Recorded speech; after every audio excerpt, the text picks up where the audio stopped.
Hello, everybody, and welcome to another exciting episode of the Next Level Women Show. I'm super excited today because I have three amazing ladies, successful women, and they are going to inspire you with their story and how they've achieved success. And so, welcome to the show, ladies. Thank you. You're welcome. Okay, I'm gonna go around the room so you introduce yourself and tell us what you do. I'm gonna start with Kelli, then Amy, and then Sarah.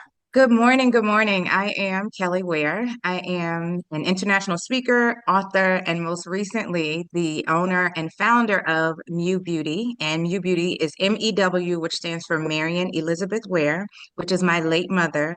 I created the business to honor her legacy, and I'll get more into the story as it goes. But just on the surface, my mother and I did not have a healthy relationship, and this is my way of paying homage to her for the difficulties that she suffered in life, and it kind of puts me back in right standing, right? So, I have to honor my mother, and even though I didn't do a good job when she was living, I made sure that while I'm still living, I'll do a good job. And so that was the purpose of the business. And outside of that, I'm a mom to an amazing son who is about to graduate from the Louisiana State University. So got a lot of things going on, and I'm super proud. Oh my gosh. First of all, how did you have him when you were five? How do you have a child who's graduating? Listen, my What? beauty products work, okay? I love it.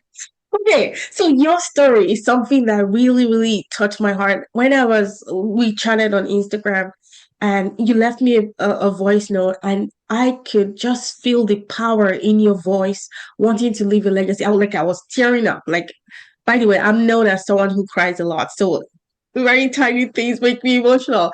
But like, I was so impressed and inspired by your story, and I cannot wait for us to dive in and for you to share that story with us. So I'm so grateful you're here. Let's go to Amy. Tell us your name and Hello. what you do. Thank you so much for having me. So my name is Amy. I am a physician assistant, a PA, and I've been one for 25 years. Um, After I went through my own healing journey, and got rid of my monthly PMS symptoms and felt so much better, I knew I had to teach this to other women. So I became a wellness coach about 3 years ago. And my focus right now is to teach women, especially moms, because I'm a mom of three teenage boys, so I'm busy. But to teach them that your PMS symptoms are not normal. They are common, but they're not normal. And things like diet, exercise,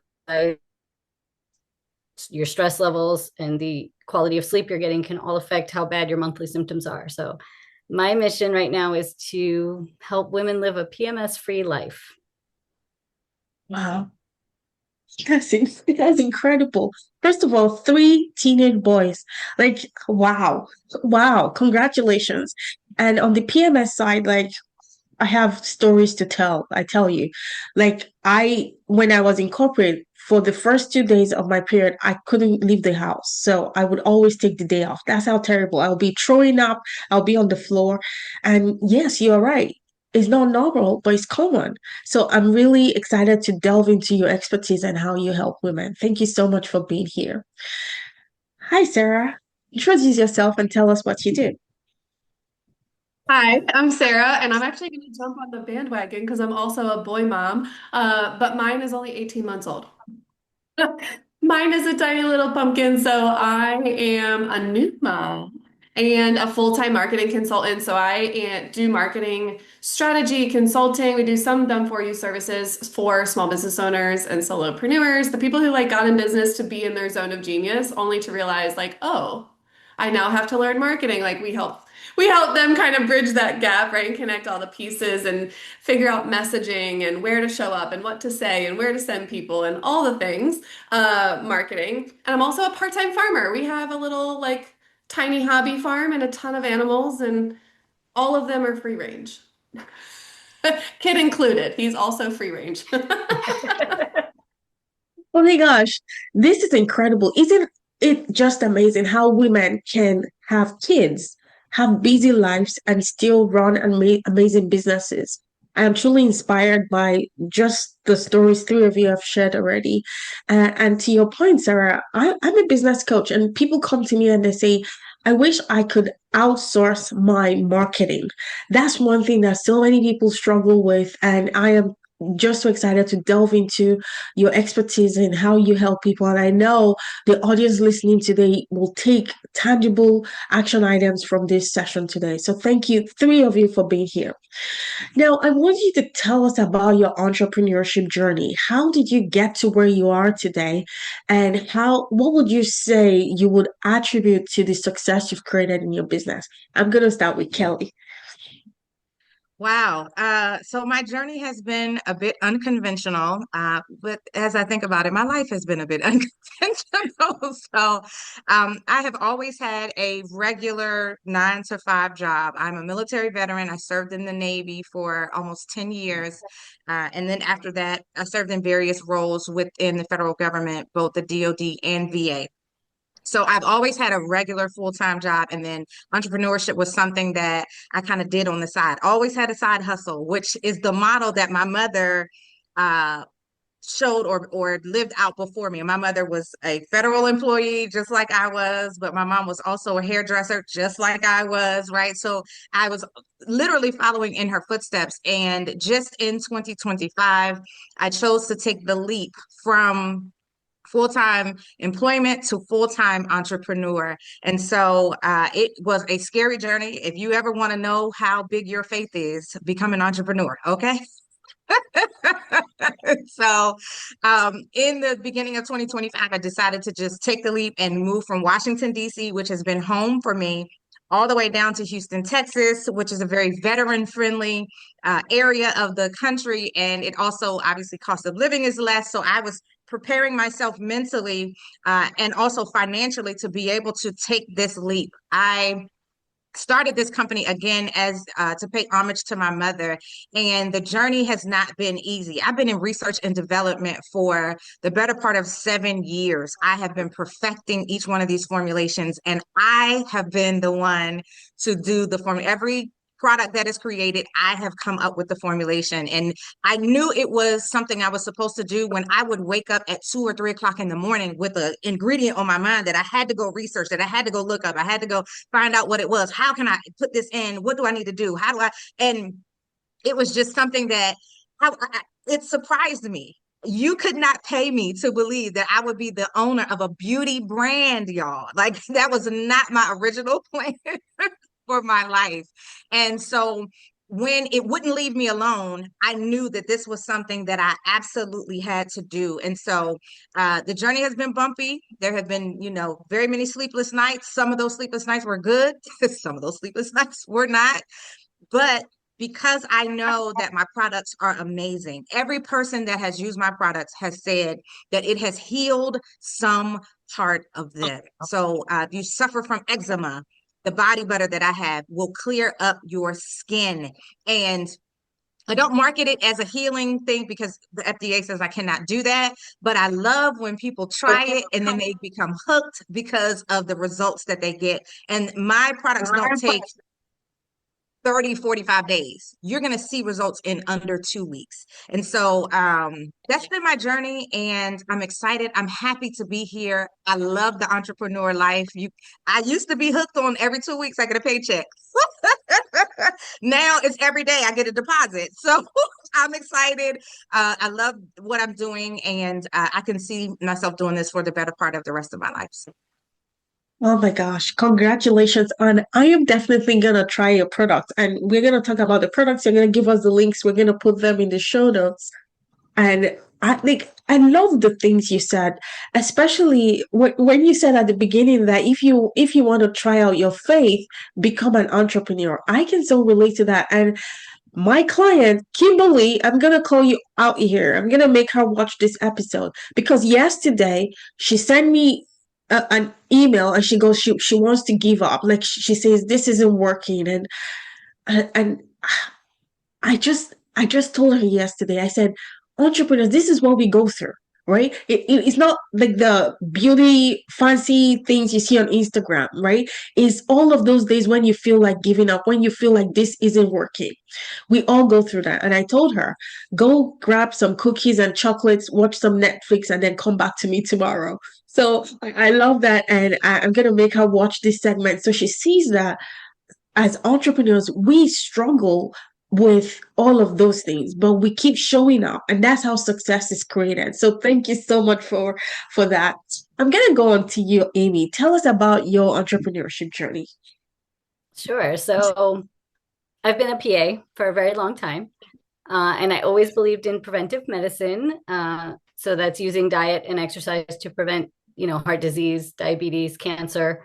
But I learned fairly quickly in my career that you can't really teach somebody in a 15-minute doctor's appointment, right? We made some recommendations, like you need to lose weight, you need to go on a Mediterranean diet, you need to do this, that, and the other thing. But we would see the patients back in 6 months and they had the same issues, right? So they were like, yeah, I tried it for a couple of days, it didn't work. And at that time, I didn't realize that there was anything different. In my own personal life, I thought I was eating healthy. I thought I was exercising, 45 to 60 minutes of cardio most days of the week. I thought I was doing everything right. But I wasn't feeling good. I was having a lot of stress, a lot of exhaustion, irritability. My PMS symptoms were really bad every month. So lots of cramping, bloating, heavy bleeding. And I just thought this was a normal part of life, especially after I became a mother and I had 3 kids pretty quickly. So they're close in age. So I just thought this was a normal part of life. I didn't know there was anything different. When I had my kids, I was a stay-at-home mom and I went back to school. And when I got my master's for PAs, I also got an advanced certificate in nutrition.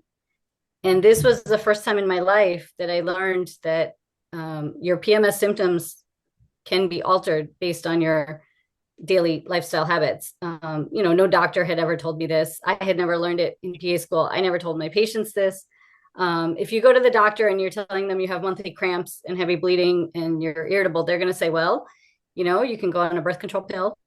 You can use your heating pad. You can use your pain medicines, and then you're going to power through.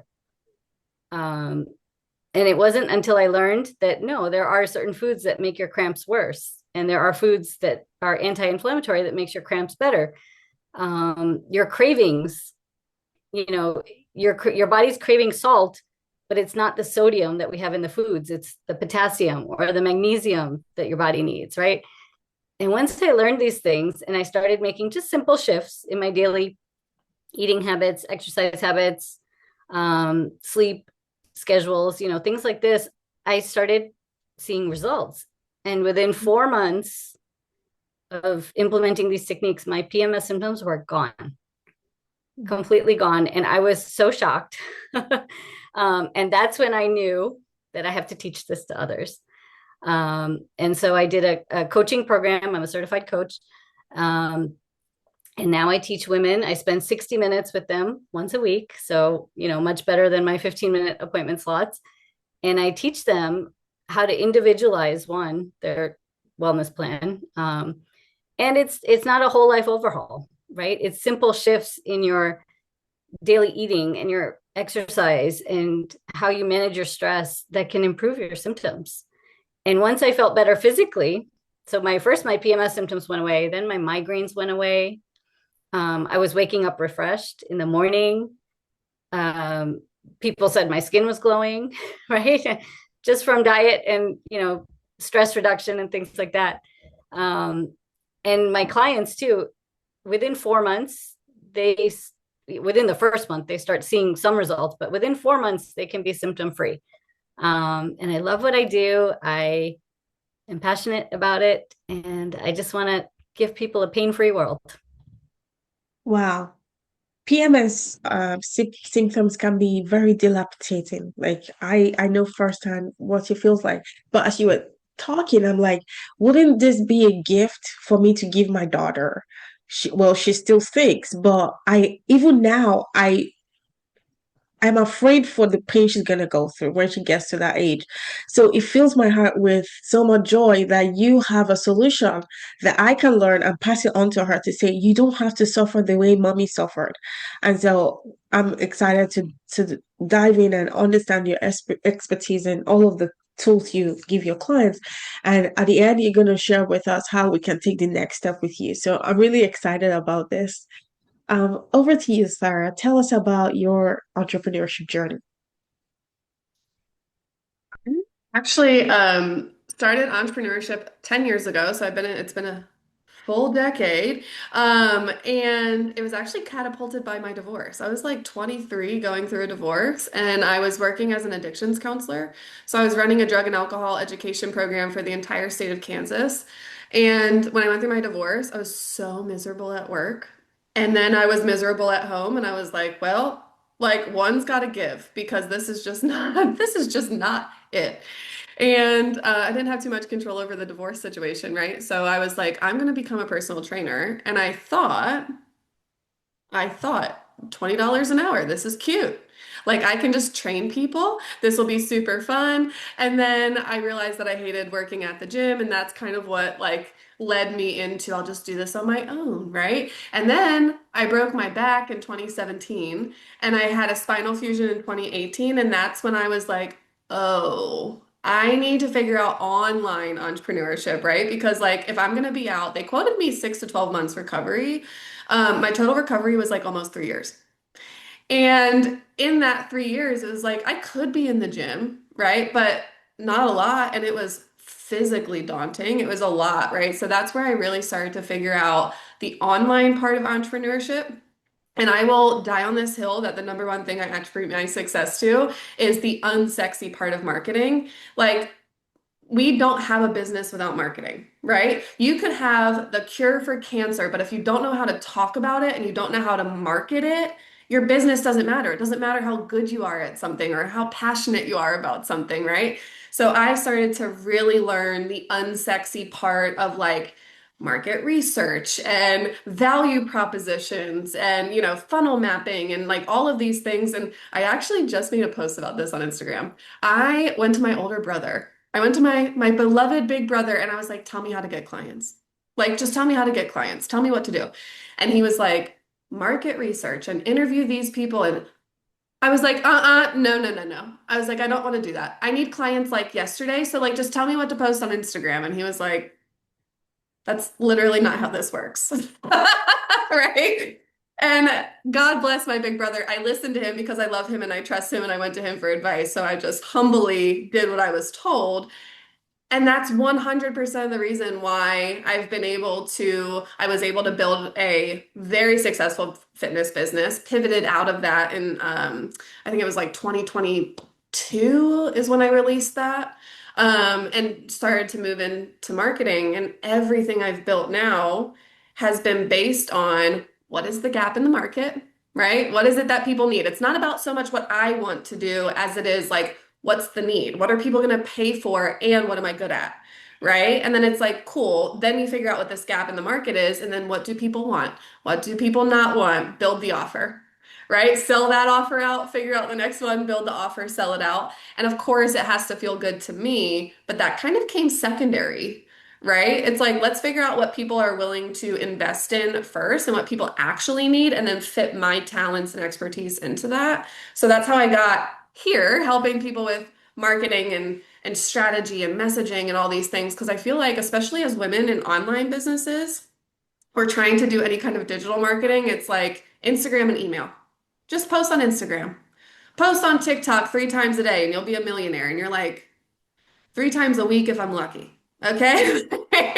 And it's like there's this kind of like this false sense of like it's like a false dichotomy, right? It's like, oh, Instagram or TikTok, pick one. And it's like, there's like 50 other ways to market your business, and you figure out where you're going to market based on your audience, not based on some millionaire that built their business on Instagram. Wow, I love that so much. And I love how you said if you don't do marketing, you don't have a business. And that is so true. So I want you to tell us, like, tell us how you would recommend people market themselves. So someone comes to you and they're like, "Oh my gosh, I'm an introvert. I don't like Instagram. I don't like TikTok. How can I grow my business?" I put like marketing into two buckets, right? So you have your visibility and awareness platforms, and you have like your nurture and conversion platforms, and we have to treat them very differently, right? And we can't treat a nurture platform like a visibility platform. So, prime example is Instagram. For most of us, we're not going to find this huge pool of new people on Instagram, but Instagram is really good for nurturing the people who already know who you are.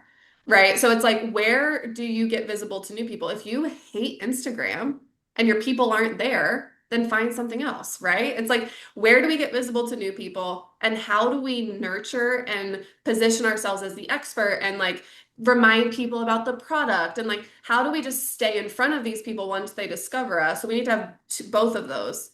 And one of the most common mistakes I see is entrepreneurs have multiple platforms in one bucket, right? So they're doing a lot of nurturing, but they're not bringing in new eyeballs, or they're so focused on new eyeballs that they're not turning that visibility into sales. And there's so many different ways outside. I mean, social media is great. You're probably not going to get away from social media entirely if you want to do digital marketing and run your online business, but there's so many options, right? There's LinkedIn, Pinterest, Snapchat is still a thing. There's Threads, Twitter is still a thing, TikTok, Instagram, Facebook groups, a gold mine. Okay. The only time I don't recommend Facebook groups is if you're trying to reach Gen Z. Gen Z is probably not on Facebook. They're not definitely not on Facebook, right? But if you're targeting millennials and older, you should 100% be on Facebook, right? And you look at, do you really translate well on video, audio, or written? For me, I write like it's an SAT prep like essay, right? Like I don't know why, because I don't talk like that, but once I start writing, super academic. It does not translate the same way that I translate on video or audio or in person. So I don't do a lot of written marketing, right? A lot of my like visibility primary marketing is video because I know that's how I translate best. But if I'm like fumbling and I can't get through a video and my personality is not translating and I sound like a robot and Chat GPT told me to say this, then maybe I do primarily writing, right? Substack, blogging. What's the other like written one? LinkedIn art, newsletters or articles are really popular.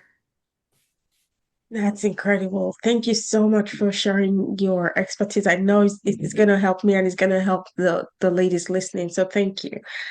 Kelly, I want to come to you and I want you to tell us about your expertise. And I want to kind of dive in a little bit into your story and how you've used the pain of the relationship breakdown you had with your mom as a catalyst to create the success you have today. Wow, I hope you guys are ready to dig deep. Yeah, I It's am. about to get real heavy in here. My expertise, funny enough, I have been around beauty and the beauty industry, beauty products, primarily all of my life. As I said earlier, my mother was a federal employee. She was married to my father, who is a Army veteran. So at the time, she was an Army wife, and we lived in Europe for close to 4 years.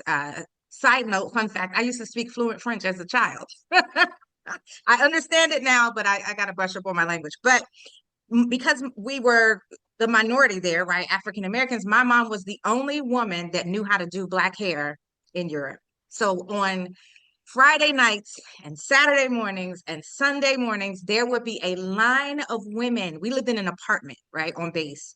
And there would be a line of women out the door ready to get their jerry curls because my mom was the queen of the Jerry curl.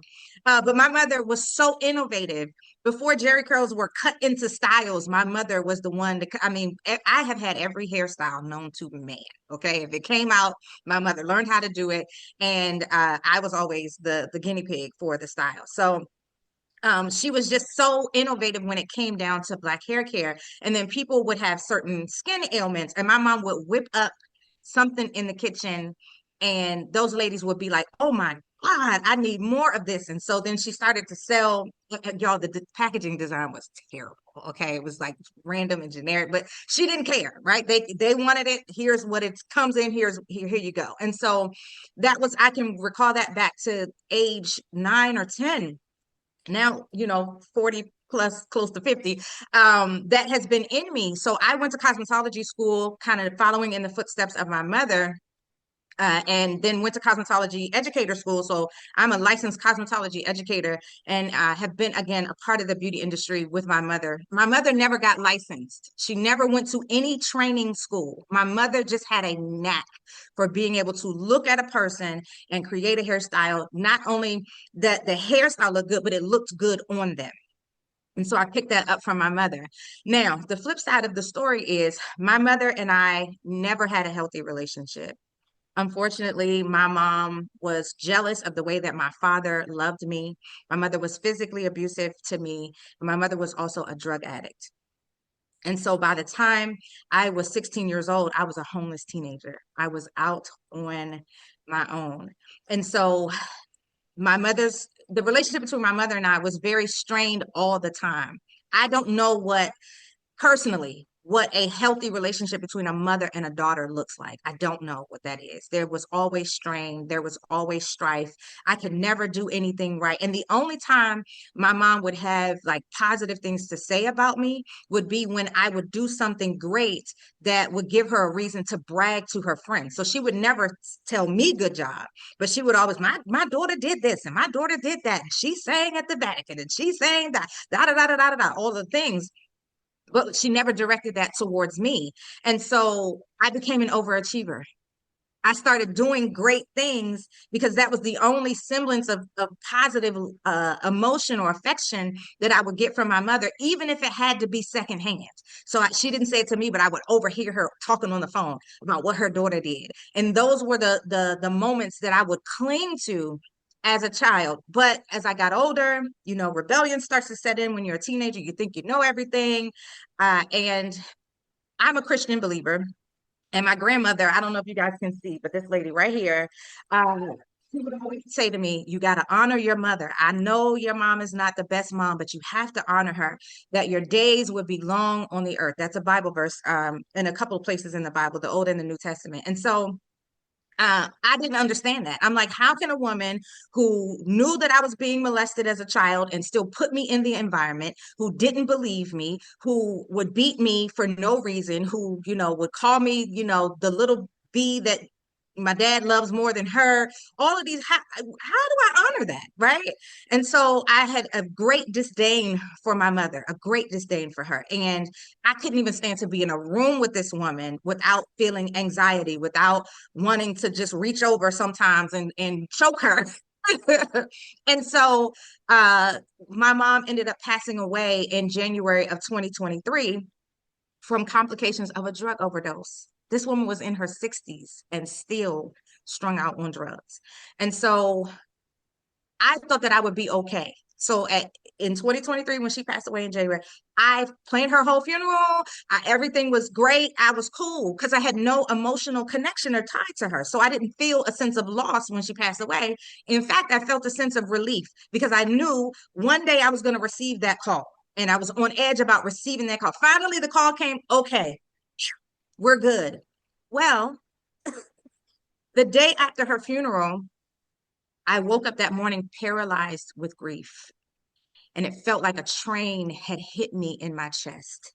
I could not move, and all I could do was scream and cry. And all of these conflicting emotions came because, again, it wasn't because she was gone. I felt robbed. Like, you took my childhood away from me. I didn't have the privilege of understanding what a mother-daughter relationship was. I went through so many different points of adversity in my life and challenges in my life because of what I never received from you. I had to learn how to be a woman on my own and like all of these different things. I was so angry. And then I was like, I felt vindicated. I was like, good, it serves you right. You don't deserve to live. And then I felt bad for feeling that way because that's not who I am. Right. And so it was this like perfect storm of emotions that I went through and I suffered through, y'all, for several months. And it got to the point where I did not want to live anymore. I didn't. Just 3 years ago, I was suicidal. And I had to figure out a way to come through this because my grief was anything but traditional. I didn't have that traditional grief experience and I didn't know what to do with this. And I had never heard of this kind of grief, never heard of that. And so, shameful plug, I wrote a book, and the book is called Unconventional Grief: Grieving the Loss of a Less Than Perfect Parent. And that was my way of kind of pouring the emotions out. But then I felt empowered to help other people. How many other people have parents that are addicted or abusive or absent, right? That they have these strained relationships with. They don't know what to do with the emotions when they pass away. And so I wrote down all of the things that I experienced and I empowered people to grieve in a way that supports you. Grief does not come in this pretty package, and you don't have to grieve the way other people deem acceptable. My grief was not palatable to a lot of people. People would say, "Oh, I'm sorry for your loss." And I would be like, "I'm not." Right? How do you say that? And then, of course, talking about your mom. Oh, please don't talk about mama. You can't say anything bad about mom, right? And I'm a mom. So I would never want my son to say things about me that I said about my mother.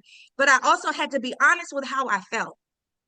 I had to be authentic in my grieving experience. And that was one of the things that helped to set me free. Now, because I am a believer, I have a very close, intimate relationship with God. And he was showing me that just because you didn't honor your mother when she was alive, honor only expires with me, with you. So you can still honor your mother. And so I had always made my own little creams and my own skincare and things like that. And that's when I got the inspiration from God to start this company. And my mother soiled her name. She ruined once she became dysfunctionally addicted to drugs, she ruined relationships. She was stealing from people. She was abusing, connections that she had made in the past. And she had gone from this woman of wisdom and this great, admirable woman to this woman of disrespect and dishonor. And so I just took it upon me. I felt extremely pulled and led to create this company so that her name would be great. And so, out of the ashes of tragedy, right, triumph and beauty arise. And so I take it as an honor and a privilege to be able to do this. And it is a redemptive work. I am redeeming myself for the lack of honor that I had for my mother, because while she may not have been great as a mom, that woman chose not to abort me. Because if she would have did what she wanted to do, I would not be here.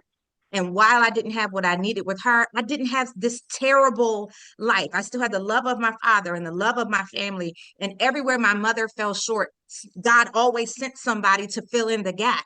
So I didn't have this loss that I really thought that I had. I had to change my perspective about it. And so New Beauty has many products. We have 6 SKUs right now. I have another 7 in research and development that I'm about to launch later on this year. But the products work. I am not wearing any makeup today other than a red lip. Other than that, there is no makeup. And I intentionally do interviews with no makeup on to show people that I am a product of the product. And I would never sell you anything that I do not use myself. And so I am proud of the work that I've done. And again, this work is more than just a beauty brand, because the beauty industry, if we're going to be real, is saturated. There are a bazillion beauty brands, but I believe that my story and my products are what set me apart from everybody else. And I'm just excited and I love what I do. So thank you for that. That was a great question and didn't mean to take y'all down through there, but now you can Yeah. see why I'm so passionate about my company. Yeah, now I can see why you're so passionate, and it's such a powerful story. I can imagine your mom being so proud of you right now. She's watching from heaven and she's like telling God how I wish I can just hug her and tell her I didn't mean to hurt her. Like all of the things she did, it was from her own experience, right? Right. So like I can just feel that the love she's pouring on you right now because just what you Mhm. said is so powerful. And so I am really so grateful for you, how you opened up yourself to create You listen to God, right? God speaks to many people and they never follow through, but you did, and now you are creating this legacy for your mom and for yourself. So congratulations. Thank you. Thank you. I'm excited to hear about PMS because I suffered with that my Yeah. entire life. Okay. I'm talking about missing days from school. I'm like you on the floor in pain, taking Motrin and all Tylenol 3, and none of it's working. You feeling like you're delivering a baby every month, throwing up hot flashes. I'm like, why am I 22 having hot flashes? Like, what is happening? So I'm really excited to hear about like I whatever you sell, I need that. Okay. Me too. And Amy, I want you to tell us like everything in detail because I'm just like Kelly, what Kelly said. Like, well, I wish someone had said, maybe my mom, but how would she have known? There was no way I could have known that my symptoms were abnormal. Like, I would have like I couldn't use pads because pads wouldn't hold the blood I was releasing every month. I had to like stay home with a pad of tissue. Like, it's so crazy. But then when I went to my doctor, I'm like, why? How come there is no measurement to say this is the amount of blood a woman should lose every month, which is normal? Like, how would I have known that it was abnormal? Anyway, long story short, now I'm having to go take iron infusion because of the anemia I have. And the doctor, just like you said at the beginning, he said the solution he can think of is to go on birth control pills so that my period stops and so I can absorb all the iron I lose every month, which is crazy to me. I don't want to take birth control pills. So over to you, Amy. Well, first of all, Kelly, your story is amazing. And I'm so happy you shared it because it's so powerful. And I love that. Um, so for PMS, again, the doctors don't know this information. Okay, so when you go to the doctor and you complain about all your PMS symptoms, right? They don't have much to offer you. You can take pain medications, you can go on birth control. And we do measure if you bleed through a pad an hour, you are losing too much blood, basically. It's considered heavy bleeding in the medical world. So what I teach women is the first thing you have to do is become aware of your cycle. You have to track your cycle, right? And there's lots of apps where you can use, if you're still using a paper calendar, you can write it down. You want to be bleeding every month. So every 28 to 32 days is normal bleeding. And your heavy bleeding should only be about 2 days. If you're bleeding more than that, that needs to be worked up medically. And if your medical exam is normal, then we need to look at your lifestyle changes, right? So the first step is tracking how often you're bleeding. Now, for those who have tried to have a baby, you're possibly tracking ovulation. So there are 4 phases that a woman goes through every month. Everyone knows of your menstruation, right? And you should be bleeding once a month. Every 28 to 32 days is normal. Your heavy bleeding should only be 2 days, maximum 3. If you're bleeding more than that, you need to have first a medical workup. If that's normal, then we work on lifestyle changes. If you're trying to have a baby, you might be tracking ovulation, which is another phase that's in the middle of and your PMS week is the luteal phase. So that has a name also. And the week right after your bleed is the 4th phase, the follicular phase. So in each of these phases, your hormone levels are fluctuating. They're very high, they're very low, they go up, they go down, testosterone surges, then estrogen surges, then progesterone surges. So you have every month, it's cyclical. And when you track your cycle and when you pay attention, again, the first thing I would recommend is just write down your symptoms that you're having every month. And maybe write down what you were doing or what you were eating, because if you notice that you have, let's say, bloating every month, but you only see it after you eat dairy products or gluten, if you cut back on the dairy or the gluten in that PMS week, you may not have as much bloating. Right? So that's just one example. Your cravings is your body's way of asking for nutrients. So when you're craving salty foods, in that PMS week, you're not craving the sodium that we see in the foods. You're craving potassium, you're craving magnesium, which a lot of women are low in. If you're craving fatty foods, you're not craving that, the fried unhealthy stuff. You're craving omega-3 fatty acids, which are found in avocados and nuts and olive oil. And once you start to learn these things and start, eating according to what you're craving, but giving your body the healthy nutrients that it needs, your symptoms start to go away. And it also works in business. I know your audience is entrepreneurs, right? So you guys tell me, there are certain weeks where you feel more outgoing and more confident. There are other weeks where you're very creative and all these new ideas are coming to you. And there are other weeks where you're like, oh, gosh, I don't want to do this today. And if you follow this cyclical living, each week has a strength. So, in your follicular phase, you're more creative. Your new ideas are coming up. You're going to plan out the month. In your ovulation phase, your testosterone surges. So we're naturally more outgoing. That's when you want to plan your big speaking engagements, your podcast interviews. In the PMS week, if you're doing well and you're not suffering with symptoms, that's when you want to get your to-do list done, right? So that's when you feel like, I'm going to power through and I'm just going to, knock off 5 things on my to-do list today. That's part of the cycle. That's why you feel that. In the menstruation phase, you may not feel like doing much work, but that's okay. That's your rest phase. That's your week to reflect on the past month. Did my project go through? Did we complete everything we needed to finish? What worked? What didn't work?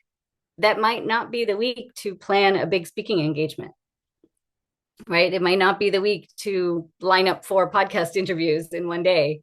So if you become aware of this, and again, you can read books on it. If you go on Pinterest, you can get all kinds of visual graphs that will show you foods to eat and exercises to do and how to plan your workflow. There's lots of visual aids out there. There's books you can read. There's lots of coaches like me available. But working with a coach, the benefit is if you don't want to take all that time, I had to read and research, and it took me a few years to learn all this.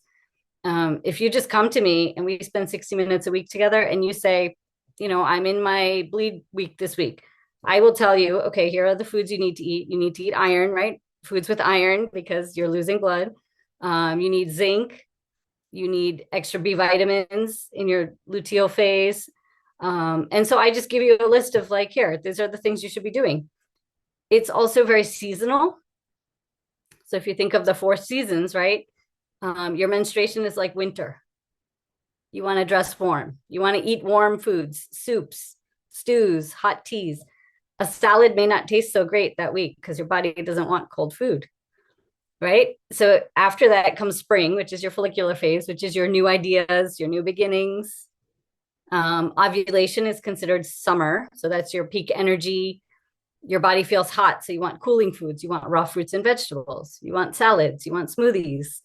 And then the luteal phase is autumn, where you're kind of doing the harvest, as they say, right, in the autumn. So you're getting things done. You're preparing for the winter.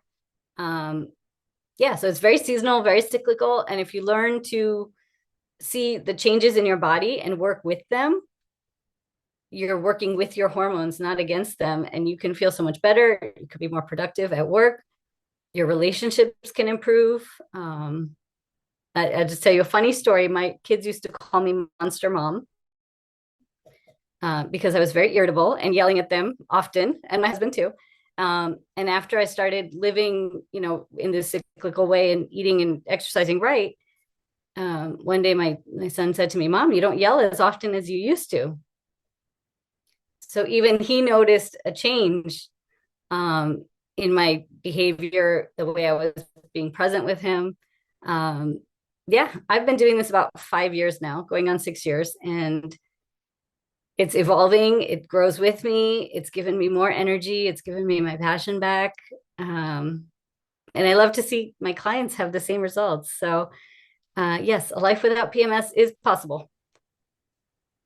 You are definitely glowing, my friend. You are glowing. And I have a friend who is a coach. Her name is Dana. She's out in Europe, Slovakia. And she makes these magnets for the fridge where moms tell their husbands and their kids exactly what cycle they're in. So everybody in the house knows.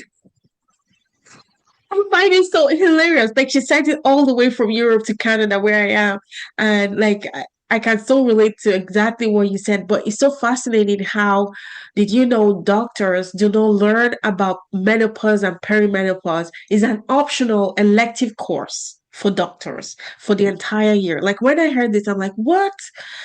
And I feel like women, our health is suffering as a result. So the work you do is so powerful and so needed. Thank you so much for sharing that.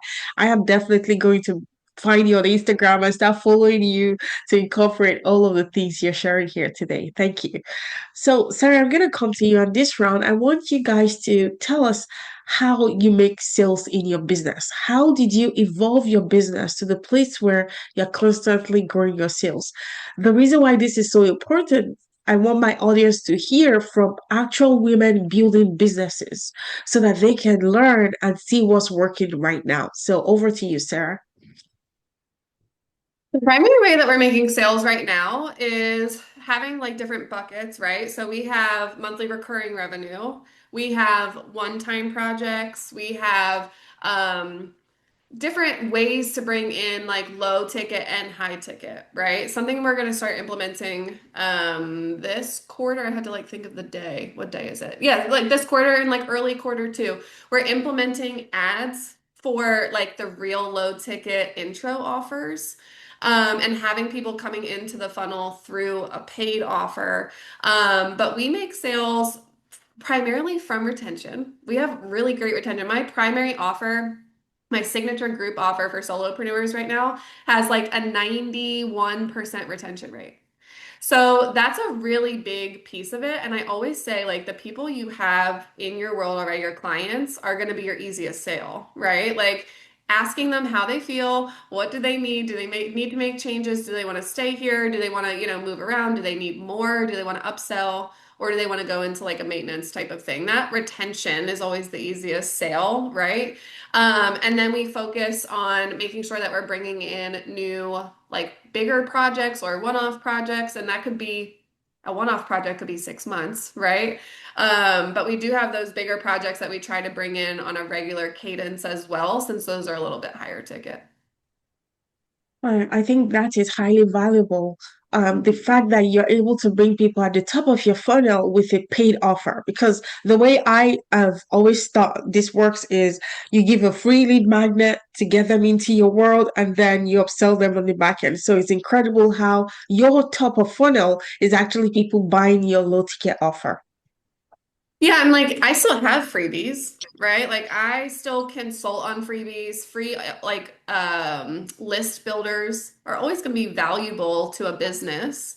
It's just that we can have both, right? Like Yeah. both can be true. You can have the freebie offers and then nurture people up, and then you have these paid intro offers. There's something I read recently that says some anywhere around like $27 to $47 is like an impulse buy. Right? So if you can have a really well developed, well researched, well messaged intro offer at like $20, it's an impulse buy, right? So now you're still getting them into the top of the funnel for a paid intro offer. And then you just have to have those systems on the back end to say, great, like here's your next step, or here's where you can go next. So I still do freebies. I still love freebies. I have a very high converting freebie right now where I'll just let people come into my group consulting container for a free visit. Like, just come check it out. Vibe check the group. See if you like it. See if you like the other lady. See if you like me. And then we can go from there. And then I have like a couple of PDF. I have a PDF and a quiz that are a little bit more passive. So you diversify, offer your audience a variety of ways to come into your world. And then you can really learn a lot about your buyer behavior. Love, love, love. I'm definitely gonna try that out for people to come for a free visit into my community and see if they like it. That's super smart. Thank you so much. Of course. Yeah, that's such Kelly, a oh, great idea. Oh, I'm sorry. Go ahead. I didn't want to I interrupt. was gonna say you go next. Go ahead. Okay, well, that is such a great idea. I was a life coach, still am. I'm certified, all the things. And I love life coaching. I didn't realize I was coaching even as a kid. I asked a lot of questions all the time, but I ask questions that help people come to their own answers, right? And so I knew I had a knack for that, even like I said, as a child. For me, the sales in my business have been by word of mouth. And I know that that is such an old school way of doing business, but getting referrals, one person has tried a thing and then they love it. I have organic evangelists, as I call them, where people have purchased my products and they go online unprompted to do unboxings, and then from there they even debut the product and they show people like a before and after. I have asked no one to do any of this. I don't have any brand ambassadors or any of that, but people have absolutely it's the quality of the product, right? And so I think word of mouth is one of those things that we don't really count on anymore. But for me, that has been the biggest boom in my business. I don't do a lot of social media stuff, right? If you go to my primary page, I have almost 10,000 followers, but I have about 12 posts, 13 posts. I don't really post a lot. I'm not even posting about my business a lot, but it's because people trust me. I've become a trusted voice online, and I am an authentic voice. People know that when I am online, if I say something, it's because it's something that I believe, something that I live, right? I don't practice what I preach what I practice. And there's a big difference between the two of those. And so becoming a trusted voice, becoming a thought leader, being the person who kind of steps up into a certain role of leadership in any space is what's going to build your credibility. The other thing is I'm a serial entrepreneur. I've done a whole lot of different things. And this particular business that I'm in now has been the most successful because again, it's something that I'm doing that I feel inspired to do, not that I'm just resting on my giftedness. I have the gift of gab. So I can talk for days. I can share inspirational stories and all of those things, but I am sharing the truth of who I am. And authenticity is going to be your number one sales maker. If people look at you and they can trust you to be you, then they will trust what it is that you are selling. People do not buy your products or buy your services simply because they want your product or your service. They buy it because they are buying a piece of you. So my question to any entrepreneur that is going to jump into any field is, what about you are you offering to people? The thing that people love about me, not only is my authenticity, but my boldness. There is no subject that I am not willing to talk about. I am an open book. I am very honest and transparent. And for that reason, people can trust that they know I'm not a saleswoman. I'm not salesy. I actually get the ick by salespeople, to be honest with you, because to me, it's inauthentic. You're trying to match my energy. Then, like, no, cut it out. Just be who you are. And the people who are drawn to you are your customers. I never had to go out and search for customers or try to bring people in and attract people. No, I just show up as Kelli in every single room. So this spicy woman that y'all are hearing right now is spicy in every room.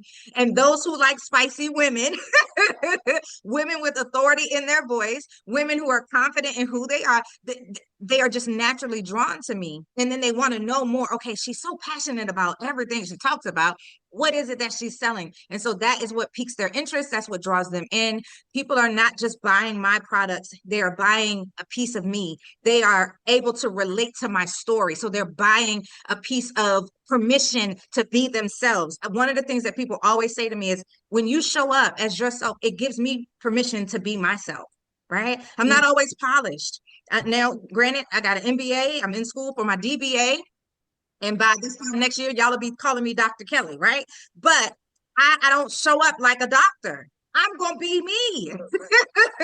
And that's the thing that people are drawn to. It endears people. I'm telling y'all, in a world of artificial intelligence, in a world of filters, in a world of fake news, if you can be exactly who you are and be comfortable in your skin, you won't have to do all of this extra stuff to draw your customers in. Now, do you need marketing? Yes. Okay. Because I have a degree in business administration with a concentration in marketing. So I know all about the value proposition. I know about pricing. I know about promotion. I know about the mix, right? I know about all of that. All of that is great and fine to have the understanding of. But if you don't mix that with who you are, you will never be successful in business. Who you are is going to drive the success of your business. And so learn to be comfortable with you, accept all of you, the good, the bad, the ugly, the indifferent, the still growing, the still learning, the still evolving, the still expanding. Accept that about yourself and still show up as who you are, as the expert of your business. And I promise you, all of the rest of that stuff will fall right into place and it'll draw the people in and draw the money in. Okay. Oh, I like that part.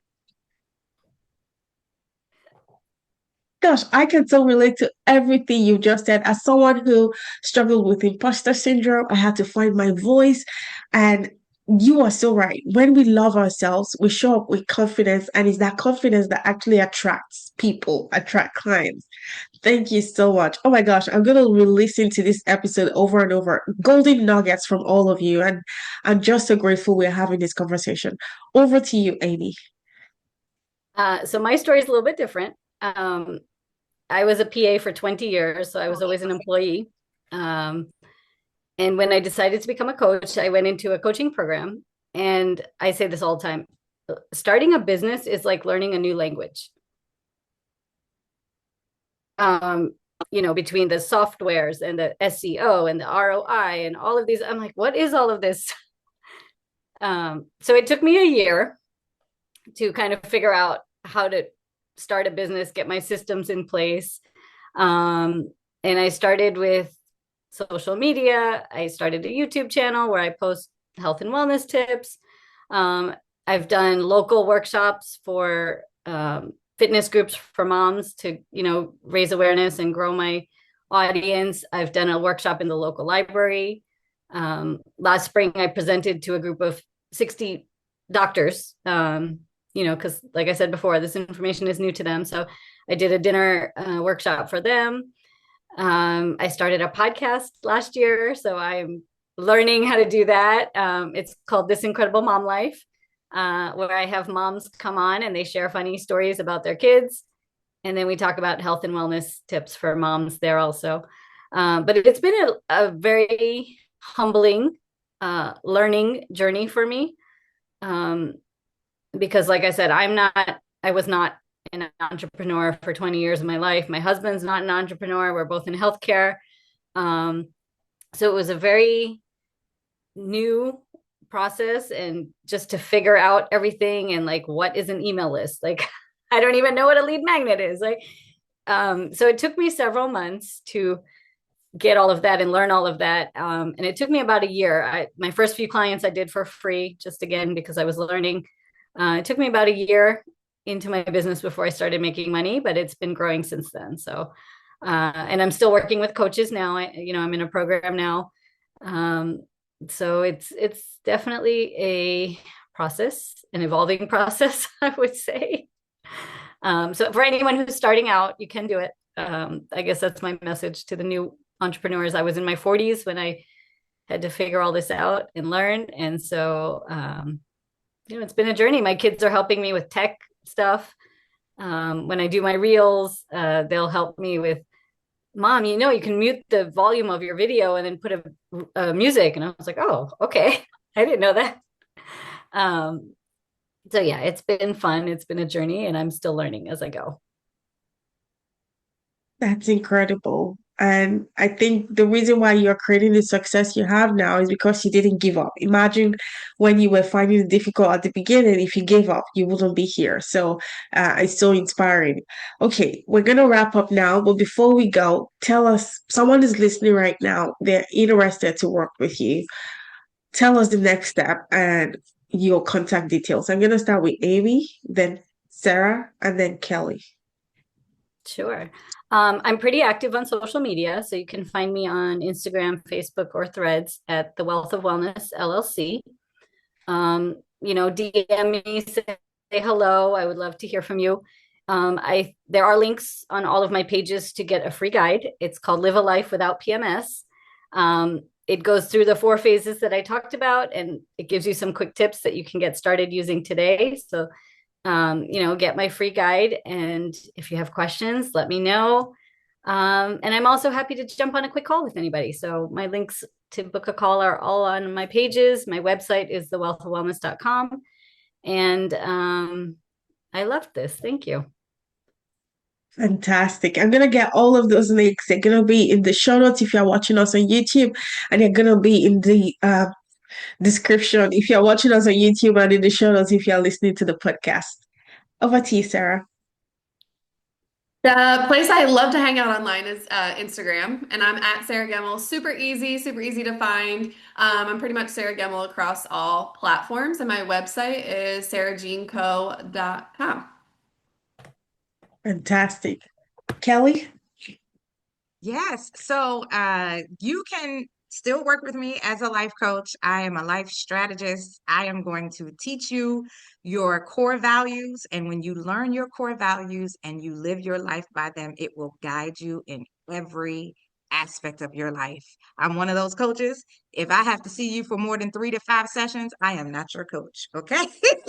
So you can find me on Instagram at I am Kelli Ware, actually on all social media platforms at I am Kelli Ware. Kelli is spelled with an I, KELLIWARE.